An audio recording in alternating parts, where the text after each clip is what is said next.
Nos vídeos anteriores a gente viu uma revisão rápida de termodinâmica e mecânica de estatística, procurando ressaltar a diferença entre as duas, o enfoque macroscópico e o microscópico. Nós vimos que nós vamos lidar com probabilidades e agora os microestados do sistema, que me permitiram definir a função partição, que era a soma de todos os pesos de Boltzmann, onde a probabilidade do dado sistema está numa dada temperatura depende da energia do sistema e é proporcional a E elevado a menos beta E, onde beta é o recíproco da temperatura. Nós vimos também a definição de ensemble, que são coleções que correspondem a todos os estados acessíveis do sistema, isto é, um conjunto de sistemas semelhantes que são preparados, que têm as mesmas características, mas que são preparados para estar em estados diferentes, e a partir desse é que a gente calcula os valores médios. No vídeo de hoje a gente vai ver como fazer o cálculo desses valores médicos, a conexão com a termodinâmica a partir da função partição, que é uma grandeza que a gente calcula a partir das probabilidades dos estados microscópicos do sistema, e vamos comentar algumas propriedades da função partição que serão de interesse para a gente ao longo da disciplina. Então vamos partir para os valores médios. O valor médio de uma grandeza termodinâmica ou de uma grandeza física, ela é a soma em todos os estados possíveis da probabilidade de cada estado e quanto que essa grandeza, que eu quero medir o seu valor médio, quanto que ela vale naquele estado. Por exemplo, se você quer pegar a média da posição de oscilador harmônico, basta pegar todos os estados possíveis, calcular a posição em cada um desses estados, ver a probabilidade de cada um e aí a gente faz a média das posições. Essa soma em todos os estados já está devidamente normalizado, já que a soma em todos os estados dá 1. A gente sabe que nesse ensemble canônico, em que a temperatura é mantida constante, que esse P de R é o peso de Boltzmann, E elevado a menos beta R, dividido por Z. Então basta calcular o valor da grandeza R em todos esses estados. Se a gente pegar a energia, então, como a nossa primeira grandeza de interesse, a energia média, por mera substituição nessa expressão, vai ser 1 sobre Z, E elevado a menos beta R, é R. Nota que essa expressão com ER aqui, ela é diferente para cada termo do somatório, que depende em R. Mas ele é exatamente a derivada desse termo exponencial em relação a beta, com sinal trocado. Se você deriva E elevado a menos beta R em relação a beta, isso dá E elevado a menos beta R de novo, mas a derivada em relação a beta dá menos ER. Então eu posso escrever essa energia média como sendo 1 sobre Z da soma em R da derivada em relação a beta de E elevado a menos beta R. Logo, essa derivada pode cair fora do somatório. Aí cai fora do somatório, sobra a soma em R de E elevado a menos beta R, que é exatamente Z. Ora, mas a derivada de uma função sobre ela própria em relação a uma dada variável é a derivada em relação à variável do logaritmo dessa função. Então aqui eu obtive uma expressão para a energia média, que é uma grandeza macroscópica, você tem ela a partir, pode-se medir isso no sistema macroscopicamente, mas agora eu sei como eu tiro a partir do logaritmo de Z. Lembra, logaritmo de Z não tem surpresa nenhuma, porque essa é a grandeza que é aditiva, como é a energia, né? E, na verdade, ela corresponde à derivada em relação a beta do logaritmo de Z. Então, para a energia média é fácil calcular a partir desse logaritmo de Z, que é a soma em todos os estados é R. Você pode, se tiver mais acostumado, não tiver ainda ambientado com beta, passar por uma derivada em T, e a derivada em beta, já que beta é kt a menos 1, é kt2 ddt do logaritmo de Z, o sinal de menos desaparece. Então a gente pode usar tanto essa definição para calcular a energia média a partir do logaritmo de Z, ou essa daqui para calcular quando você tem Z expresso em termos da temperatura. Tá? As duas são simples. O cálculo da energia média foi fácil, porque essa probabilidade depende da energia e eu pude usar esse truque, que esse termo aqui é a derivada do logaritmo de Z. E se essa função agora for essa quantidade AR, que não necessariamente é a energia, é outra. Para obter essa expressão geral, eu vou fazer algumas considerações de novo acerca da função partição, que é a soma em todos os estados ER de E elevado a menos beta ER. A função partição, como a gente viu no vídeo passado, ao invés de eu somar em todos os microestados R, eu posso somar em todos os valores possíveis de energia, e isso dá ômega de E elevado a menos beta E. Nota como é que Z depende de E. A exponencial de menos beta E, essa aqui é simples, é uma função que cai rapidamente à medida que a energia E aumenta. E o ômega de E? O ômega de E depende do sistema. Mas se a gente pegar o gás ideal, que é o nosso sistema mais usado aqui na disciplina, lembra ômega de E, a gente já calculou isso, dá E elevado a 3 meios de N. É proporcional a E elevado a 3 meios de N. Mas 3 meios de N para N igual a 10 a 23, é um número muito grande. Então essa daqui é uma função que cresce rapidamente com E, e essa aqui decresce muito rápido, decresce exponencialmente com E. Então o que eu fiz aqui, e além disso, tem esses termos para vários E's, e eu tenho que somar isso em todos os E's. O que dá o produto de uma função que cresce rápido com uma que decresce rápido? Eu fiz aqui o produto de E, que é a minha variável x, né, vezes E mais 1, E elevado a A, E mais 1 elevado a menos B. Então essa função E elevado a A cresce rapidamente com E, e essa aqui diminui, porque está elevado a um expoente negativo. Olha o que dá o produto para A igual a 3, B igual a 6. Dá essa função aqui assimétrica. Cresce para pequenos valores de E, porque esse termo aqui, para E tendendo a 0, vale 1, então quem domina é esse. Então cresce rapidamente, mas para valores maiores de E, domina a queda exponencial. Tá? E o produto dá esse, já está devidamente normalizado pelo máximo valor do produto. Tá? O que acontece se eu aumento essas potências? Ao invés de 3 e 6, eu pego cada uma 2 vezes maior. A elevado a 6 é elevado a menos 12. O produto dá essa função aqui, que é parecida, mas agora aqui cai mais rapidamente, porque é exponencial, e você vai vendo que ela vai ficando mais localizada. Se eu aumentar muito mais, 10 vezes, A elevado a 60 vezes E elevado a menos 120, dá uma função que é muito mais localizada, fica parecendo uma gaussiana. Esses números aqui você pode achar grande, E elevado a 60, E elevado a menos 120, mas vamos lembrar aqui o que a gente está tratando. A gente está tratando de E elevado a 10 a 23 e uma exponencial, que é mais rápido do que uma potência. Então, esses números aqui, na verdade, são bastante modestos comparados com os sistemas reais para os quais a gente vai aplicar termodinâmica e física estatística. Então, a gente pode esperar que essa função fique muito, muito localizada em torno do centro. Feito isso, então, ao invés de eu somar em todos os E's produtos de funções que são muito localizadas, o que vai acontecer?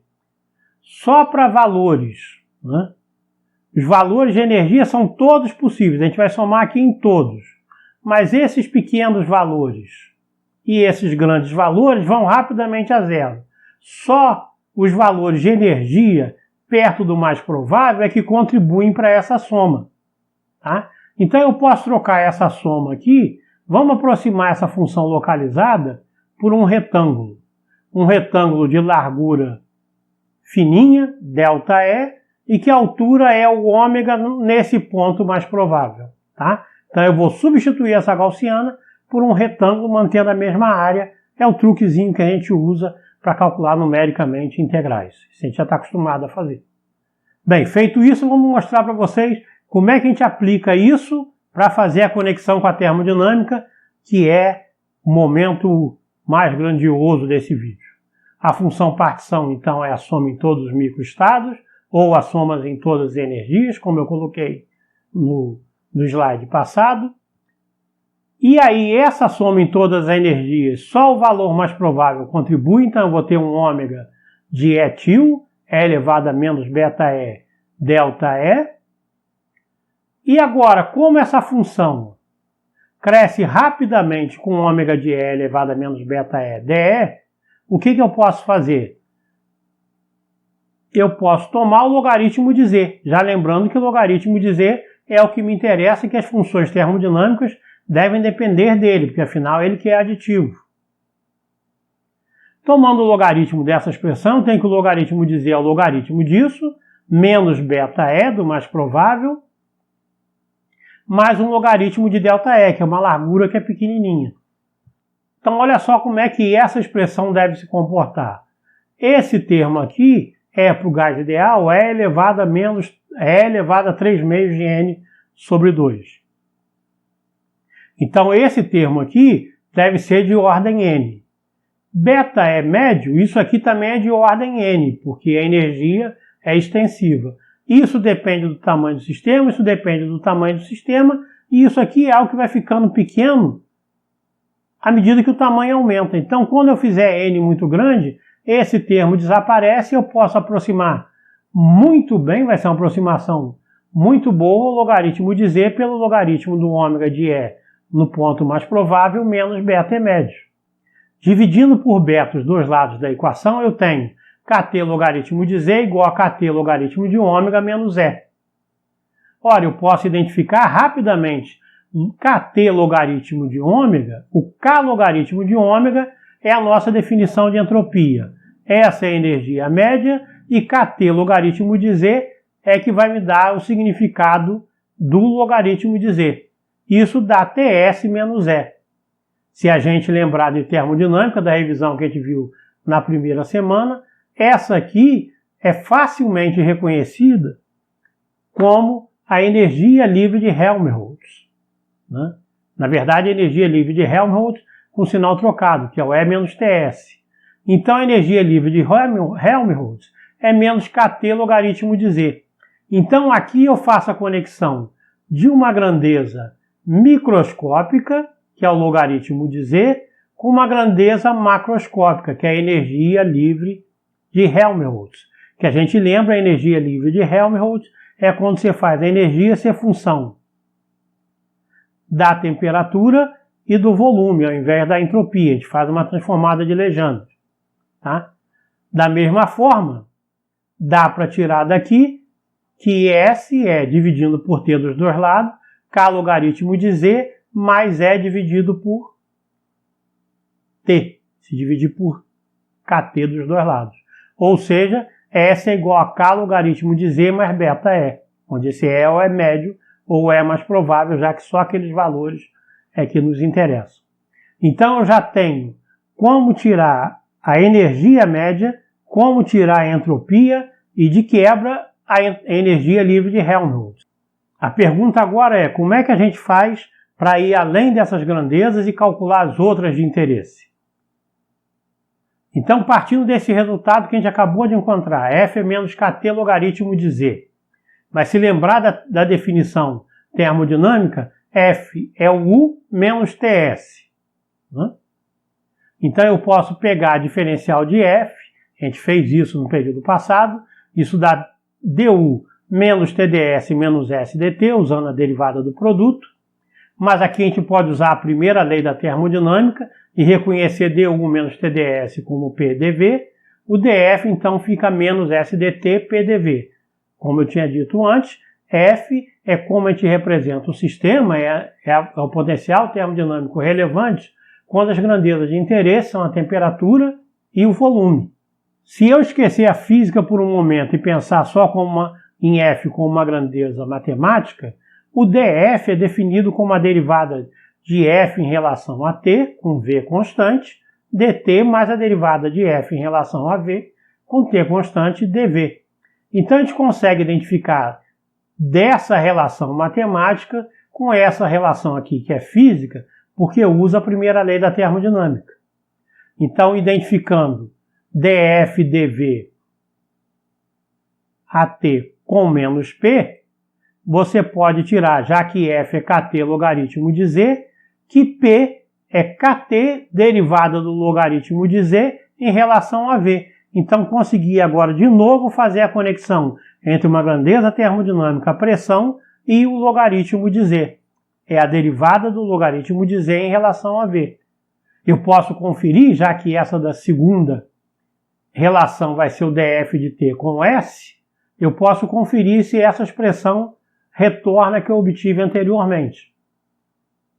Então, a derivada do kt logaritmo de z tem que dar S, já que o f é menos kt, então os sinais negativos cortam. Aqui eu tenho uma derivada do produto, porque aqui tem kt e z, lembra, é uma função também de t. Essa derivada do produto vai me dar E médio mais k logaritmo de z, porque afinal a derivada em relação a t do logaritmo de z, como eu encontrei no slide, há 2 slides passados, isso dá kt2 logaritmo de z. Então eu encontro essa relação. Se você multiplicar aqui de novo por t, você vai ter kt E sobre beta, k logaritmo de z mais beta é médio, exatamente a expressão que eu tenho antes. Tá?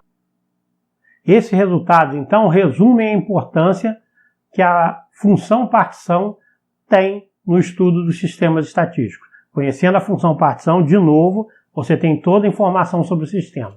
Além de saber essas relações entre as grandezas termodinâmicas e a função partição, que eu mostrei agora como é que a gente faz, tem algumas propriedades que podem ser interessantes até do ponto de vista operacional. Porque você imagina que somar em todos os estados não deve ser uma coisa muito simples, ou pelo menos aparenta não ser, porque o número de estados, como a gente viu, é um número absurdo. Então a gente vai precisar de alguns truques ou de algumas propriedades da função partição para poder facilitar essa nossa conta. E você vai lembrar o seguinte: como a função partição é uma soma de exponenciais, eu disse que a gente iria agradecer pela natureza quebrar o nosso galho e botar essas exponenciais. Tá? Então as propriedades da função partição estão relacionadas com algumas propriedades das exponenciais. Vamos ver em detalhe quais são essas aí. Então eu tenho a função partição de novo, como a soma em todos os estados de E elevado a menos beta E, ou E sobre kt. A gente sabe que o zero de energia é uma questão arbitrária. Então a pergunta que a gente faz é: o que acontece com a função partição se você muda o zero de energia, o zero da sua escala de energia? Então eu vou definir uma nova escala, que eu vou chamar aqui de EMS, que vai ser a energia modificada, que vai ser a energia que eu tinha anteriormente na minha escala original, e todos os níveis vão ser deslocados de um ε0 que pode ser positivo ou negativo. A função partição modificada vai ter que ser escrita como uma soma agora em todos os estados S, mas dos valores modificados da energia. Se eu pegar esse valor modificado e substituir com essa expressão, isso fica a soma em todos os estados S, que é o índice do somatório, mas tem uns termos aqui, E0 sobre kt, que não depende do somatório, então eles podem cair fora do somatório. Caindo fora do somatório, eu tenho E elevado a menos E0 kt, a soma em todos os estados S, que é exatamente a minha função partição. Então, a função partição de um sistema que você definiu arbitrar o zero de energia em outra posição é igual à função original, mas multiplicada por um número que depende da temperatura. Tá? Então, você mudou o zero de uma forma aditiva e a função partição se escalou, aumentou ou diminuiu, e no número que depende da temperatura. Isso pode parecer esquisito numa primeira olhada, mas se você lembrar que o logaritmo de z, que é a relação de interesse, a gente vai ter que o logaritmo de Zm é menos E0 kt mais logaritmo de z. Ou seja, o logaritmo de z também é deslocado. Quando você desloca a energia, você desloca também o logaritmo de z, mas de um valor que depende da temperatura. Isso não tem problema nenhum, você pode voltar à nossa expressão original quando você deriva isso aqui em relação à temperatura. A derivada disso em relação a beta, aqui é o beta, né? A derivada disso em relação ao beta é menos E0 mais a derivada disso em relação ao beta. Ou seja, a energia média modificada vai ser o E0 mais o E médio, que é a expressão que é idêntica à expressão que a gente partiu e que faz sentido fisicamente. Então é tranquilo mudar o zero de energia, escala a função partição, mas não tem problema nenhum, porque isso aí desloca o logaritmo de z, que é a nossa grandeza de interesse. Uma outra propriedade que vai ser muito interessante para a gente, porque boa parte da disciplina a gente vai tratar de sistemas não interagentes. Então imagina que você tem um sistema com N grande, como gás ideal, mas que essas partículas não interajam, sejam independentes. Como é que fica a função partição de uma amostra de N partículas, N muito grande, aonde essas partículas são independentes? Ora, a energia de dois sistemas independentes. A energia de um sistema formado por esses dois subsistemas é a soma dos dois. A função partição vai ter que ser a soma em todos os estados do primeiro sistema, em todos os estados do segundo sistema, E elevado a menos beta é RS, onde RS é a energia do sistema como um todo. Como isso é exponencial, como eu disse, a gente vai agradecer, isso é facilmente fatorável, já que RS é a soma de dois termos, a gente fatora em duas exponenciais e os dois somatórios ficam independentes. Então fica o produto de uma função partição vezes a outra, em que apenas o índice é diferente. Ou seja, essas funções são iguais. Essas funções partições são iguais, se eu tenho ZRS. Então a função partição de dois sistemas independentes é o produto da função partição de um pelo outro. O logaritmo da função partição, que é a grandeza de interesse, vai ser a soma dos logaritmos das funções partições. E se eu tiver agora N partículas, a função partição de um sistema de N partículas independentes vai ser igual à função partição de uma partícula só, qualquer uma, elevado a N, já que ela se repete, aqueles índices, como eu falei, não interferem no somatório. Ok? Então essas duas propriedades vão ser importantes, em particular essa daqui. Então vai ser muito simples. Aqui, olha como é que isso é poderoso. Ao invés de calcular a função partição das 10 a 23 partículas, eu calculo quais os estados de uma partícula e sei que o logaritmo da função partição do sistema como um todo vai ser N vezes o logaritmo da função de 1. Eu sei que vocês estão ansiosos, mas nós vamos deixar para a próxima série de vídeos o cálculo dessas funções de partição e as funções termodinâmicas para sistemas físicos de interesse, então nos quais a gente consiga calcular essa função partição com relativa facilidade. Tá certo? Aí começa a ficar interessante, eu sei que vocês não vão perder, e até o próximo.